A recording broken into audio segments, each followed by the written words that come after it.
अस्सलामुअलैकुम everyone, welcome to my channel. आपके प्यारे से फारिया खान लेकर आई है मुझे नशा है तेरी आशिकी का के एपिसोड 2 और 3 को लेकर। तो जल्दी से पढ़ते हैं हम में से, लेकिन याद से करते रहिए आप हमारे चैनल को सब्सक्राइब और साथ ही वीडियो को लाइक। सारी रात हवेली के मकीनों ने कांटों पर गुजारी थी। किसी एक ने दिमागी सुकून हासिल करने की खातिर नींद का सहारा ना लिया।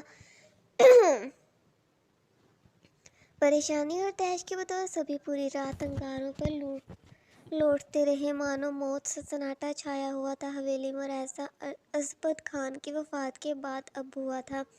फजर की पहली असार फिजा में जैसे ही बुलंद हुई, गुलालाई खानम जो कब से बैठ के पुश्त के साथ टेक लगाए किसी गैर मरई नुक्ते को घूरे जा रही थी, अचानक वापस होश में लौट आई। इनका दरमियाने साइज का यह कमरा हल्की सी रोशनी से जगमगा रहा था। पूरा कमरा सन्नाटे की जिद में था और इनके दिल में इससे कहीं ज़्यादा सुकूत छाया हुआ था। इन्हें अपनी तरबियत पर ढेर अफसोस हो रहा था। आज इन्हें खुद की ज़ात से नफरत हो रही थी, जिसकी वजह से सिर्फ बहारे इन्हें आज महसूस हो रहा था। शायद कोई कमी रह गई थी इनकी तरबियत में, जो इनकी सगी बेटी इन्हीं के गम का सबब बन गई थी। इनके सर को झुकाने, इनके दिल को छलनी करने से पहले एक दफ़ा भी बहारे ने क्यों न सोचा, क्या इसके दिल में अपनी अजीज़ रिश्तों के लिए रत्ती बराबर मोहब्बत और परवाह नहीं थी। गुलालाई खानम ने कर्ब से आंखें मीचते एक ठंडी सांस भरते खुद को पुरसुकून करने की कोशिश की। वो बहारे के लिए अपने दिल में इस कदर नफरत पैदा कर रही थी ताकि रुमान के इससे हवेली लाने के बाद वो खुद अपनी ही बेटी की जान अपने हाथों से ले सके। पर शायद आज ऐसा करना इनके बस में नहीं था। वो माँ थी और ममता इन्हें ऐसा कुछ भी करने की इजाज़त नहीं दे रही थी। बेशक बहारे को इनसे मोहब्बत ना हो, मगर गुलालाई खानम की जान अपने सभी बच्चों में बसती थी। बहारे ने के इस इंतहाई कदम उठाने के बाद भी इसकी जान कभी ना ले पाती, यहाँ तक कि वो किसी और को भी इसकी जान ना लेने देती। मगर रुमान तो बहारे को मारने की ही खातिर गया था। वो जानती थी, पर गुस्सैले बेटे की फितरत को मालूम था इन्हें रुमान खान साथ एक बार जो ठान ले इससे पीछे नहीं हटता। अपने हर रिश्ते को लेकर बहुत जुनूनी था वो। इसकी नफरत और मोहब्बत में सिर्फ एक लाइन थी, जो कभी अगर क्रॉस हो जाती तो रुमान खान ज़्यादा का वहशी रूप देखने को मिलता। बेख्तियार लबों से बहारे की लंबी उम्र खुशियों की दुआ निकली। वो बेटी जिसने इन सब की इज्जत को रौंद कर रख दिया था, वो इसी की खातिर दुआ गो थी। गुलालाई खानम अपनी ही बेख्तियारी पर झुंझला कर रह गई थी। खुद को इन सभी सोचों से बाहर निकालने की खातिर वो बेड से उठी ताकि वज़ू करके नमाज अदा कर सके। इससे पहले वो बाथरूम जा पाते अचानक इन्हें खिड़की से हवेली के अंदर रुमान की गाड़ी आती दिखाई थी। इसके पीछे रुमान के गार्ड्स की गाड़ी भी मौजूद थी। गुलालाई खानम का दिल उछलकर हलक में आ गया। किसी अनहोनी के एहसास से इनके बदन पर लरसा तारी हुआ था। या अल्लाह, खैर कुछ गलत ना हो गया हो। सीने पर हाथ रखी वो बहुत आहिस्ता से कहती अपने कमरे से बाहर निकली थी। जब तक वो लॉन्ज में आई तब तक रुमान भी गाड़ी से मीरम को बेहोश वजूद को बाजू में उठाए सनान खाने के लॉन्ज में दाखिल हो चुका था। इसने अपने गार्ड्स को शेरगुल खान के मुर्दा बदन को अपने पीछे ही लाने का इशारा किया था। जैसे रुमान ने दाखिले दरवाजे से अंदर कदम रखा, इसके बाजू में किसी सनफ़े नाजुक को वजूद देख गुलालाई खानम का दिल मुट्ठी में जकड़ गया। इन्हें लगा ये लड़की बहारे गुल है, जिसे शायद बेहोश करके रुमान हवेली में लाया है। इन्होंने अपने खुश्क लबों को तर्क करते अपनी गर्म चादर को जरा सा गले से पीछे हटाकर गहरे लंबे सांस लिए। अचानक इन्हें सांस लेने में तंगी महसूस हुई थी। खुद पर जब्त करती वो रुमान की जानिब बढ़ी। अब जो भी था, अपनी रवायात को कायम रखने की खातिर इन्हें सख्त कदम उठाना ही पड़ता। इससे पहले वो रुमान से कुछ पूछ पाती, वो तेजी से आगे बढ़ता लॉज में रखे 6 सीटर सोफे की जानिब बढ़ा, जो कि एल शेप का था। नरमी से झुककर मीरम को सोफे पर लिटाए इसने अपनी जैकेट अच्छे से इसके सीने पर डाली ताकि मीरम का मुकम्मल हुस्न हर किसी की आंखों की तरावत ना बख्शे। किसी गैर लड़की को रुमान के साथ एक गुलालाई खानम की पेशानी ठटकी। वो तेजी से इसके करीब हुई, बोली थी, कौन है ये रुमान? तुम यहाँ बहारे को लेने गए थे? वादा किया था तुमने, फिर किसको उठा लाए हो? ये चल क्या रहा है, बताओ मुझे। वो रुमान को कांधे से पकड़ इसका रुख अपनी जानिब करते संजीदगी से मुखातिब हुई। रुमान ने अपनी सुर्ख आंखें मीरम के हसीन चेहरे से हटाकर अपनी वालदा की जानिब की गाल बेचते इसकी नज़रें झुकाई थी। इसकी खामोशी गुलालाई खानों को किसी अनहोनी का इशारा दे गई थी। वे एक मरतबा फिर से इससे सवाल करने वाली थी कि अचानक लॉन्ज में रुमान के गार्ड्स ने एक साथ कदम रखा। इन सभी ने शेरगुल खान के बेजान वजूद को उठाया हुआ था। ये मंजर देख कुरालाई खानम के पैरों तले से ज़मीन खिसक गई थी। वो साख्ता सी खड़ी शेरगुल खान को खुद के करीब लाते देखती बेख्तियार अपने सीने पर हाथ रख गई थी। इन्होंने नाफहम नज़रों से रोमान को देखा, जिसकी नज़र शेरगुल खान पर ही ठहरी थी। क्या है ये, क्या करके आए हो तुम रोमान? इसकी खातिर तो ना गए थे तुम? तुम्हारे चचा की जान कैसे गई? तुम यहाँ थे तब? ऐ खुदाया, ये क्या हो गया? किसकी नज़र लगी हमारी हवेली को? वो ऊंची ऊंची आवाज़ में बीन करती तुम्हारे नफूस को अपने कमरों से बाहर लाने का बाइस बनी थी। सो तो वैसे भी हवेली का कोई एक फर्द भी नहीं रहा था। वहीं शोर की आवाज़ सुन वो सभी तेज़ी से लाउंज में इकट्ठे हुए थे। सामने मौजूद शेरगुल खान की लाश इन सभी पर जैसे गम का पहाड़ तोड़ गई। अमीना खानम तो अपने लखते जिगर को बेजान देख लड़खड़ाते हुए फर्श पोश होने लगी थी। अगर जो असफन यार इन्हें सहारा दे संभाल लेता। अजबत खान के बाद शेरगुल खान की मौत इनकी बर्दाश्त से बाहर थी। ऐसा ही हाल हवेली के बाकी नफूस का भी था।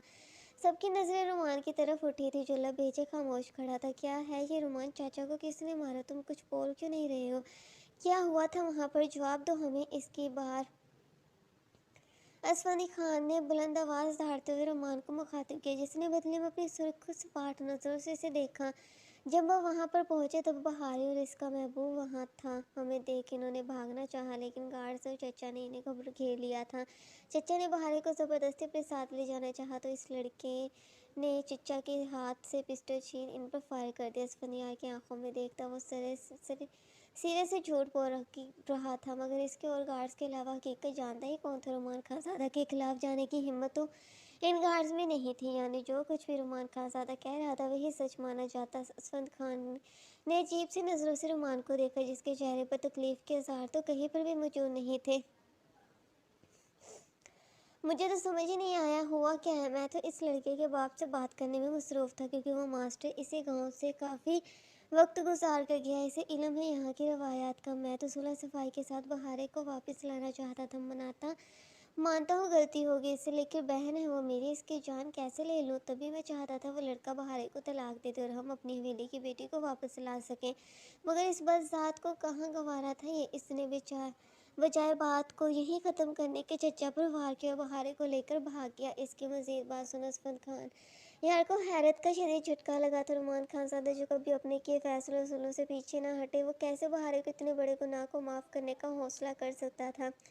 कुछ तो गलत ज़रूर हो रहा था जो रुमान इन सबसे छुपा रहा था। मगर क्या यही बात असफंदियार समझने से कासिर था? तभी खामोशी से वो रुमान की बात सुनता रहा। मैं चचा की जानिब बढ़ता इन्हें देखने लगा। इसी दौरान वह न जाने कहाँ चले गए। इसने सीधा चचा के सीने पर फायर किया था। इससे पहले मैं इन्हें अस्पताल ले जा पाता, मेरे हाथों में ही चचा ने दम तोड़ दिया था। मुझे इतना गुस्सा है, समझ ही नहीं आ पाया क्या करूँ। बहारी और वह लड़का भाग चुके थे चचा की जान लेकर।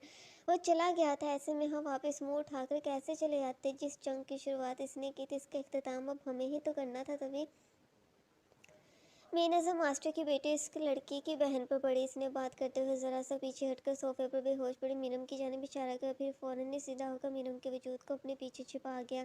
सुना है सभी घर वालों की लाडली थी ये लड़की, जान बसती थी इस खून की अपनी बहन में। अचानक मेरे दिमाग में ख्याल आया, गुस्से और बदले की वजह से तो वैसे ही भी पागल हो रहा था। गांव की रवायात के मुताबिक यही मुनासिब था कि इस लड़की को अपनी वनी में ले लूँ। लैला, मैं बिना सोचे समझे बस बदले की खातिर इस लड़के को अपने साथ ले आया हूँ, ताकि वो खूनी अपनी बहन का सुनकर सर के बल हमारी हवेली में आए और अपनी जान के बदले इस लड़के को की आज़ादी मांगे। रुमान की बात इन सबके सर के ऊपर से गुजर गई थी। ये क्या हो रहा था? इनके चचा की जान चलेगी, जिसकी ओर से एक मासूम लड़की उठाकर रुमान खानज़ादा ले आया था, जबकि वो खुद इस बनी जैसी रवायात के सख्त खिलाफ था। सभी हवेली के नफूस जिनकी आंखों में नमी थी रुमान की बात पर चौंक गए थे।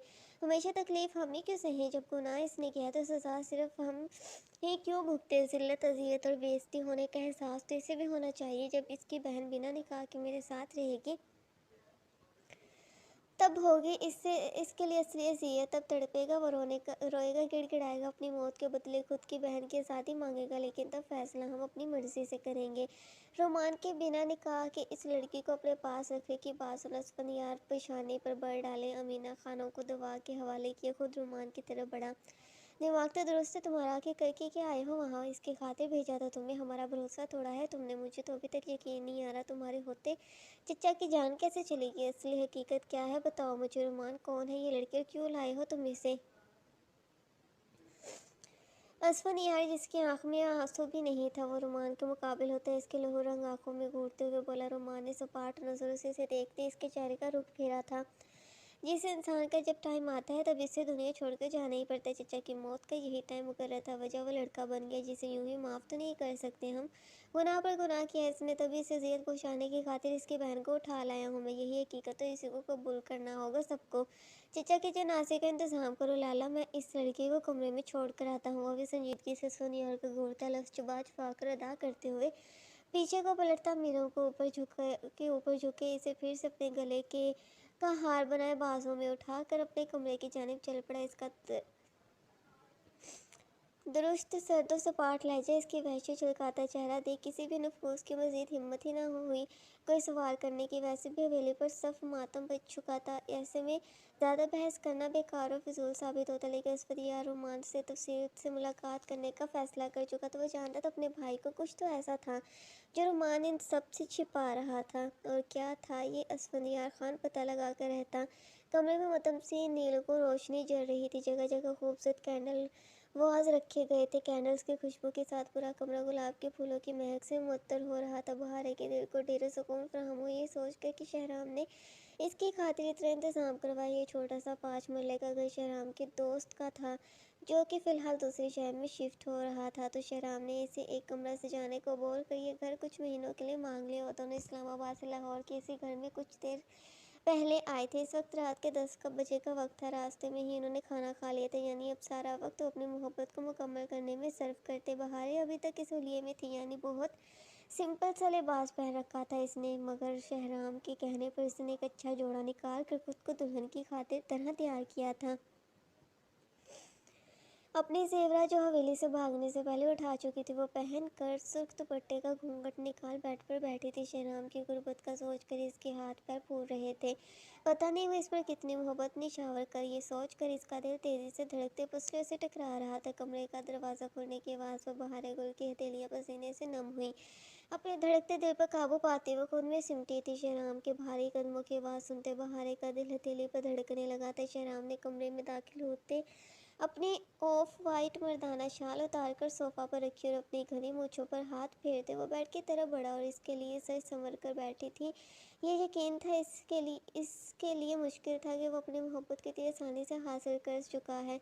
शहराम के लबों पर मुस्कुराहट गहरी हुई। इसने बहारे के पास बेड पर बैठ के इसे गहरी और इस्तेहकाकिया भरी नज़रों से देखा था। इसी तरह किसी दुल्हन के जैसे सजी संवरी को सीधा इसके दिल में उतर रही थी। बहारें नजरें झुकाए बैठी थी। शहराम की नज़रों से पुजल होते वो खुद में सिमटती थी। वो बहुत बुरी तरह घबरा रही थी। घनी पलकें आरिस पर लर्ज रही थी। शहराम की नज़रों की तपिश खुद पर महसूस करते बहारे की नज़रें उठाए इसे देखा जो इसे गहरी और गर्म निगाहों से देख रहा था। पूरी इस्तेहकाक से नशीली बहकी बहकी निगाहों से इसका अच्छी तरह जायज़ा ले रहा था। इससे पहले शहराम की नज़रों ने ऐसे इसका एक्सरे नहीं किया था। बहाने नामहसूस अंदाज में पीछे की तरफ खिसकी हुई मोहब्बत पाश गहरी गहरी गर्म निगाहों से इसे देख रहा था। इसके आंखों में नरमी मोहब्बत की ठाठें मारता समंदर देखकर बहारे ने हल्का सा मुस्कुराते हुए शर्म के मारे अपने दोनों हाथों में खुद का चेहरा छुपा लिया। बहारे के अंदाज पर शहराम की मुस्कुराहट मज़ीद गहरी हुई। बस करो मेरी जालिम हसीना, अब क्या अपनी खूबसूरत अदाओं से जान लोगी मेरी? शहराम ने शरारती लहजे में कहते हुए बहारे गुल के दोनों हाथ इसके चेहरे से हटाए और आगे को झुकते अपना मोहब्बत भरा लम्स इसकी पेशानी पर छोड़ा। बहारे ने आंखें बंद की इसके लबों पर कापुर हिद्दत लम्स महसूस किया था। शहराम ने इसके झुमके को नरमी से छेड़ती इस पर अपने लब रखे तो बहारे मजीद खुद पर सिमटी थी। शहराम ने मुस्कुराते हुए बहारे के हाथों को नरमी से पकड़ते इसकी हथेलियों को देखते इन पर नरमी से अपने लब रखे। बहारे ने इसके नरम लम्स पर शर्मीली नज़रों से शहराम को देखा जो मुस्कुराती निगाहों से इसकी आंखों में देख रहा था। इसके लबों पर मुट्ठी सी मीठी सी मुस्कान रक्सा थी। कुछ घंटे पहले की किसी बात का कोई असर तक नहीं था। मैं तुम्हें बता नहीं सकता बहारे कितनी मोहब्बत करता तुमसे। तुम मेरे जीने की वजह बन चुके। शहराम इसकी नाजुक कमर में हाथ डालता एक ही झटके में से खुद के करीब कर गया था। बहारे के चेहरे पर यकदम शर्म के साथ खौफ के तासुरात भी छाए थे। इन्हें देख शहराम के नाबिल मुस्कुराए थे। मेरी जान, अगर तुम्हें ये लगता है कि तुम्हारा शहराम आज तुम्हें खुद से दूर जाने देगा तो ये तुम्हारी भूल है। आज आज शहराम की धड़कनों का रक्स बहारे सुनेगी और बहारे की धड़कनों का रक्स शहनाम सुनेगा। आज तुम्हें मालूम चलेगा तो मेरे लिए कितनी ज़रूरी हो, कितनी चाहे मुझे तुम्हारी अपने हर अमल से ये साबित करूँगा मैं कि कितना तड़पा हूँ इस रात के लिए मैं।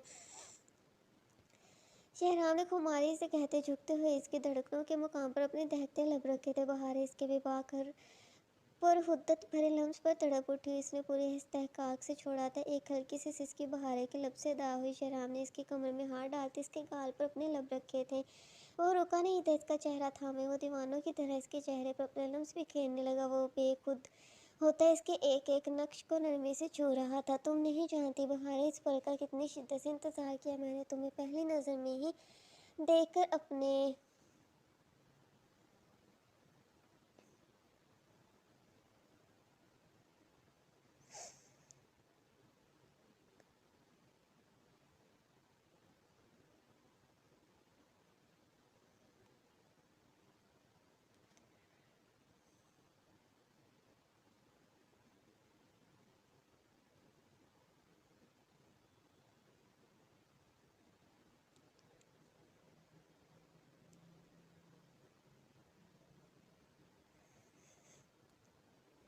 अपने हर अमल से ये साबित करूँगा कि मैं कितना तड़पा हूँ इस रात के लिए। शराब ने कुमारी झुकते इसके धड़कनों के मुकाबले अपने दहकते लब रखे।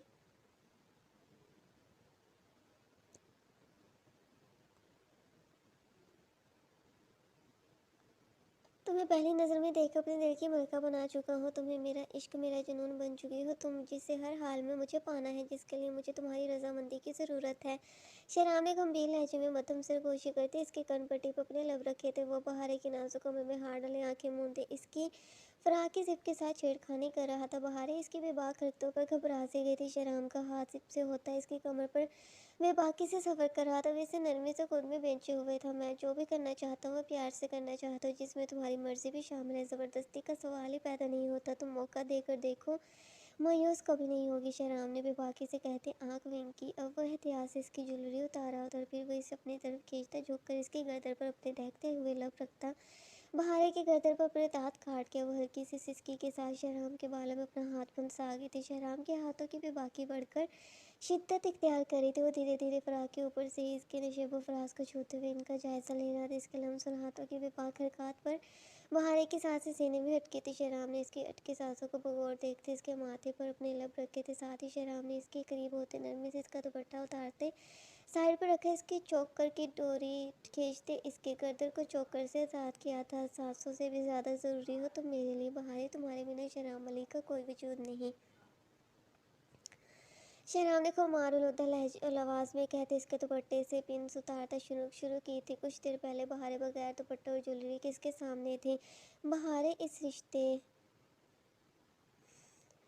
की खूबसूरती एक दूसरे की कुर्बत है। तुम मेरे इतने करीब और मैं तुम्हें ना छूऊं, ये कैसे मुमकिन है। तुम्हें डरने या घबराने की कोई ज़रूरत नहीं है। भरोसा करो मुझ पर, बस ज़रा सा दर्द होगा जो कि हम दोनों को एक करने की खातिर तुम्हें बर्दाश्त करना होगा। फिर अगर ज़्यादा तकलीफ़ हो तो तुम बता देना, मैं रुक जाऊंगा। लेकिन अपनी शहराम की शिद्दतें तुम्हें ही तो सहनी है। बहारे खुद को इतनी बहादुर तो बना लो ताकि मुझे बर्दाश्त कर सको। शहराम ने इसकी थोड़ी नरमी से पकड़े इसका चेहरा ऊपर उठाते इसकी गहरी ब्राउन आंखों में देखते भारी लहजे में कॉलेज के दोनों हाथ थाम कर बहारे को नरमी से बेड पर लेटा इसकी कलाइयाँ लोग करते इसके सुर्ख यकूती लबों पर नरमी से झुकाता और हल्का से इसके लबों को काटता हुआ इन्हें अपनी दस्तरस में लिए इन्हें शिद्दत से चूमने लगा। बहारे की पैनिक होती टांगों को भी वो अपनी टांगों में लोग कर चुका था। बहारे के हिसार में हरकत भी नहीं कर पा रहे थे। वह कतरा कतरे इसके सांसों को अपने अंदर उड़ेलता इसकी सांसें छीन रहा था। इसके लबों को हरकत बहारे को भी खुद के लब हिलाने पर मजबूर कर चुकी थी। काफ़ी देर इसने बहारे को अपने लम्ब से आज़ादी दी तो बहारे ने कमरे से फैली मध्यम नीलकों की रोशनी में गहरे सांस लेते नम आंखों से इसे देखा। शराब ने इसे बाजू में भरते अपने सीने में सख्ती से लपेटे इसके अंग अंग को महसूस किया था। शहराम, मुझे डर लग रहा है। बहारे ने रूहान सी होती शहराम को देखा जो सुर्ख चिल्ली नज़रों से इसे ही देख रहा था। शराब इसकी आंखों में शबनमी पर अपने लब रखते साइड टेबल के लैंप की तरफ हाथ बढ़ाते लैंप ऑफ किया। अभी तो मैंने कुछ किया भी नहीं जो तुम मुझसे डर रही हो। ये मोती कुछ देर के लिए संभाल कर रखो मेरी जान। आज रात मेरी मोहब्बत में तुम्हें जो दर्द सहना पड़ेगा वो तुम्हारी इन खूबसूरत आंखों से आंसू को बनकर बहेंगे। शहराम ने भारे लहजे में कहते इसके लबों पर अपना अंगूठा मसला। कौन सा दर्द भारे की आंखों में खौफ लहराए जो तुम्हें और मुझे एक करेगा। माने कि ऐसा कहते शराम इसके गर्दन पर झुककर अपनी शिदतें बिखेरने लगा था। शराम की जुनूनियत पर अलम सहते बहारे की सांसें तेज हुई थी। बहारे की आंखें मीचते अपने डर पर काबू पाते हुए खुद को इसके सुपुर्द किया था। बहारे का ढीला पड़ता वजूद महसूस करते शहराम ने एक नज़र इसे देखा। वो आंखें मीची इसके हसार में लड़स रही थी। शहराम के ऊपर होते अपनी शर्ट उतार कर दूर उछाली और अपनी पैंट का बटन खोल वह बहारे के माथे पर लब रख के इसके बालों में नरमी से हाथ फेरते हुए इसके लबों पर नरमी से वो झुका और साथ ही इसके जिस्म को हर पर्दे से ज़ाद करता वह बहारे की टांगे इनके दरमियान आकर एक झटके में इसमें समा गया। बहारे की आंखों में आंसू बेमोल हुए थे। शराम के लबों के दरमियान ही इसके दिल खराश चीख दम तोड़ गई थी। वो शराम के कांधे पर नाखून मारती फूट फूट कर रो दी। बहारे ने इसे खुद से दूर करने की कोशिश की तो वो इसकी कलाइयों पर अपनी गिरफ्त मजबूत करता अपनी शिद्दत इस पर निछावर करने लगा। वक्त के साथ बहारे के रोने में इजाफा हो रहा था। शराम ने इसके लबों को अपनी नरम गिरफ्त में लेते इसे पुरसकून करते हुए अपने लबों का सफ़र इसके गर्दन के बाद सीने के हिस्सों की जानिब किया। वो बहुत नरमी से इसके नशेब फराज को दबाते हुए इन पर अपने लबों की मोहरें लगा रहा था जिससे किसी हद तक बहारे को सुकून फराहम हुआ था। गुजरती रात के साथ शराब की शिद्दतों में इजाफा हो रहा था। बहारें जो अब इसकी कमर के गिर्द अपनी टांगें बांध चुकी थी वो बेहाल होती इसकी पनाहों में ही सिमट रही थी क्योंकि राह फरार के तमाम रास्ते वो मसदूद कर चुका था। सुबह के 4 बजे के करीब वो पसीने से चराबोर हुए बेड पर गिरकर चित लेटा था। बहारें जिसके बदन की एक एक हड्डी दर्द कर रही थी वो आहिस्ते से कम्फर्टर खुद पर लेती करवट बदल के वही शराब भी इसके कंफर्टर में घुसता बहारे के करीब इसके पेट पर हाथ रखे तो खुद के साथ चिपका कर नरमी से अपने लब इसकी गर्दन की पुश्त पर रख गया। वो अपने हाथ से बहारे की कमर से हिलाते हुए नीचे अपने पैरों से इसकी पिंडलियों को छू रहा था। इसके हाथों को बेबाक लम्स अपने पेट के बाद ऊपर नशेब फराज की तरफ बढ़ते देख बहारे ने इसके हाथ को थामा। शराब मुझे सोने दे प्लीज़ बहुत थक गई हूँ मैं। वो बहुत आहिस्ता से बोली। इसकी आवाज़ में नरमी महसूस की। शराब की पेशानी पर बर्नम उतार हुए वे इसके इतने घंटों की गुर्बत में मुसलसल रोती ही रही थी क्योंकि शराब की जुनूनी शिद्दतें सहते निढाल हो रही थी। वो कितनी ही दफ़ा इसने शराब को रुकने का भी कहा मगर वो तो जैसे होश आवाज़ से बेगाना हो चुका था। एक ही जुनून सवार था इसके सर पर बेजार सा हुए। वो कंफर्टर से बाहर निकल चितलेटा छत की तरफ घूरने लगा। इसे एक बार फिर से बहारे की गुर्बत महसूस करने की तलब हो रही थी मगर इसकी नाजुक बीवी कोई ज़्यादा ही नाजुक तबीयत के मालिक थे। वो बेचे कंफर्टर में चुपे बहारे को देखता खुद पर बंद बांधने लगा। आंखें मूंदे इसने सोने की कोशिश की थी वरना शायद वो एक बार फिर से अपनी अजीज बेगम को तकलीफ पहुंचा देते। इससे पहले वो नींद की वादी में उतरता अचानक इसके मोबाइल का बजना शुरू कर दिया। शराब ने बेदिली से मोबाइल साइड टेबल पर उठाकर एक आँख खोले देखा तो स्क्रीन पर जगमगा रहा नंबर देखो। झट से उठ बैठे इसने बिना देर के फ़ौरन कॉल एक्सेप्ट कीजिए। मैं बोले क्या हुआ सब ठीक तो है वहाँ। मोबाइल कान से लगाए वो झट से सवाल कर गया। वही दूसरी जानिब किसी के रोने की आवाज़ उभ रही थी। शहराम तुम्हारे पापा वो आईसीयू में है इन्हें बहुत सीरियस हार्ट अटैक आया है। डॉक्टर बोल रहे हैं इनके बचने के चांसेस बहुत कम है। मुझे समझ नहीं आ रहा क्या करूँ मेरा दिल बैठे जा रहा है। मैं अकेले क्या क्या करूँगी। तुम आ जाओ शहराम मुझे ज़रूरत है तुम्हारी। अपनी अम्मी की कई बात सुनो वो साख्ता रह गया। ये क्या हो गया है था अचानक इसके बाबा को हार्ट अटैक कैसे आ गया। वो भी इतना सीरियस और इसकी अम्मी वो अकेली थी पर कैसे मीनू कहाँ थी। ढेरों सवाल इसके दिमाग में घूम रहे थे जिन्हें पूछ रहे कि खाती शराब ने खुद को पुरसकून किया। ये क्या बोल रही हैं आप अम्मी ये सब अचानक कैसे हो गया और मीरम कहाँ पर है। इसकी घबराई हुई आवाज़ सुन बहारे ने इसकी जानिब करवट बदलती शराब को हैरानगी से देखा। ले कि मेरी मीरम को वो हवेली वाले तब से तुम्हारे बाप ने दिल को लगा लिया। बात दिल का दौरा पड़ गया है इन्हें बेटी का गम की वजह से। अरे एक वही तो थी सब कुछ ना थी इनकी हम भी तो हैं लेकिन तुम्हारे बाप को वही सबसे ज़्यादा अजीज़ है। तुम जहाँ भी हो अस्पताल आ जाओ शहराम वरना मैं तुम्हारे बाप से भी पहले मर जाऊँगी। रुकैया बेगम की भराई हुई आवाज़ में कही गई बात सुन वो झट से सीधा होता बेड से नीचे उतरा। ये क्या कह रही हैं आप अम्मी ऐसे कैसे वो मीनम को ले गए। मेरी बहन को बिना किसी कसूर के वो सज़ा कैसे दे सकती है। किस हक से वो इसे अपने साथ लेकर गए हैं।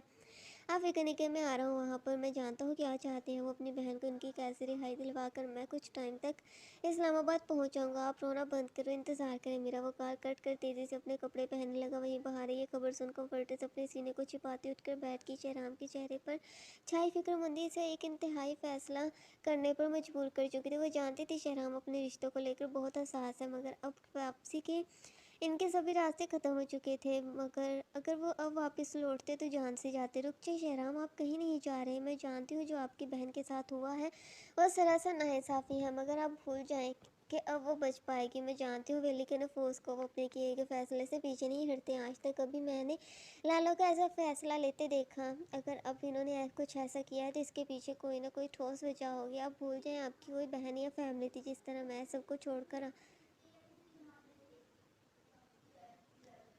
दिया। आपको भी इन सभी से अपना ताल्लुक़ ख़त्म करना होगा। अगर आप सोचते हैं हवेली जाकर आप अपनी बहन को